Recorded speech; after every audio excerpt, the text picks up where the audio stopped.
If you're like me with multiple overlapping projects in Canva, you can quickly lose what you're working on, even just a few days ago. That's why it's so important to keep everything organized, and that's especially true for video. For me, I like to have templates. That way, I don't have to make the same folders every time, which keeps everything consistent. This is especially helpful when you're working with teammates. That way, they can label things the same way, they can put them in the same place, and you don't have to spend time trying to figure out what they decided to call something or where they put something. Let me show you my folder structure. Now, I always have a folder that I can copy every time I start a new project.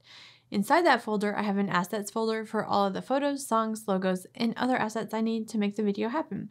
I also have a footage folder that I put all my video clips in. Lastly, I have a projects file folder, and here I'll put all my Premiere, Resolve, and After Effects project files. Now that I have my template folder built, every time I start a new project, I simply duplicate it and rename it. However, in Canva, you can't actually duplicate folders, but I still want to use the same folder structure because it's going to keep me nice and organized. The downside is I just have to recreate it each time. But once I have the folder structure created, I'm ready to go. I'll go to the footage folder and begin to upload my footage there. If I'm adding any logos or other assets from the client, I'll make sure to put them in the assets folder. I upload a lot of stuff to Canva, and if I have to use this image again in a different part of the video a few days later, I might not be able to find it on my recent uploads. But if I have it in my assets folder, I know exactly where to find it. Lastly, I want to make sure that the project itself is saved in the project folder. That way I can come directly to it anytime I need to export it.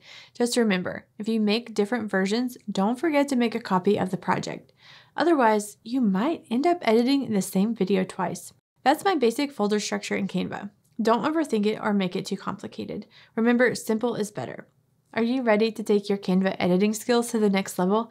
We are launching our Canva video editing crash course in March, where I'll teach you everything you need to know about editing your video content in Canva.